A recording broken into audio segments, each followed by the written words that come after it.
What's up, guys? Tropical storm just rolled in, but I'm gonna watch Wakanda Forever today. Watching the 3 p.m. showing. That's the first showing they have, and I hope it's good. I freaking love the Black Panther, guys. The live-action Black Panther. So yeah, there's a lot of debris laying around because of the tropical storm. Let's go. All right, guys. I've waited forever to watch Wakanda. So here are the popcorn buckets that Regal has, and this cup, and we have a little miniature up there. I would love to take this home. See, it's very thick material. Yeah, so I'm doing 3 p.m. That's the first showing of Wakanda Forever, so I can get home and sleep. All right, I just got out of this movie. It was about 2.5 hours, something like that. Pretty long running time, but totally worth every minute of this. Where to begin? There's so much to talk about, but I want to keep this video short though. So let's start off with the subject of Chadwick Boseman. I'm not going to give you any spoilers, but let's just say the beginning of the movie and the end of the movie, it really honors the legacy of the late actor who portrayed T'Challa, who was the Black Panther in the previous solo Black Panther movie, also in the Marvel Civil War movie. They dealt with it very beautifully, I think. This movie might be... It's not going to be what everyone's expecting. This is not really a comic book superhero movie. This is more of a war movie. Like, it's a straight up war movie. But that said, if you're a Black Panther fan, you're gonna like it because this whole movie is centered around, you know, Wakandan culture, but not just the Wakandans though. As you guys see from the previews, there is another character in this movie, the Submariner, known as Namor, which, by the way, they changed a lot of his origins, but after watching the movie, I didn't mind that at all, because in the comics he was from Atlantis. In this one, he's from the Yucatan. He's part of that old, you know, Mayan culture. But the way they did it was fantastic, man. This guy was freaking awesome. But where was I going with this? Okay, yeah. So as I was saying, yeah, this movie is gonna throw a curve for a lot of you know, Marvel fans, because you're gonna go into this movie expecting a lot of like superhero action, but this is not that.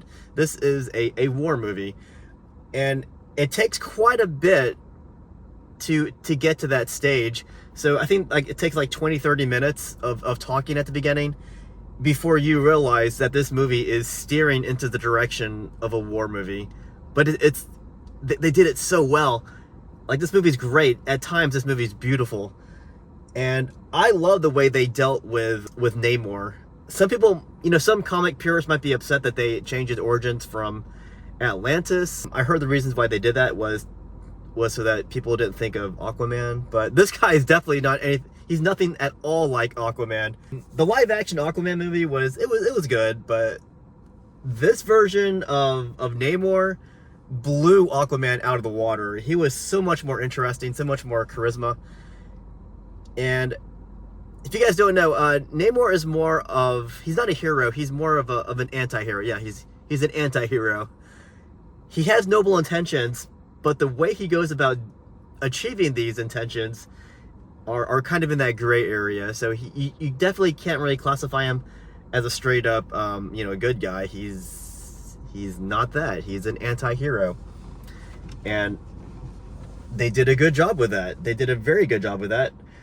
This movie was not just a war movie, but a lot of it dealt with world building. You know, they built up, you know, not just the culture of Wakanda and developed that, but they also introduced this new civilization that belonging to Namor, which obviously you should know this, but it is an underwater civilization, and they are basically the Mayans in the water, but I guess if you can call it that. But yeah, I don't want to give you any spoilers, so I'm not going to give you any spoilers. I want to say this though, there was a very sweet Mopar in this movie. It was it's like an early 70s Plymouth Barracuda. It was beautiful. They also had the, you know, a Lexus car in this movie. Definitely stay for the mid-credits. You can also stay to the very end. There's a message at the very end, but mid-credits is where there's a scene.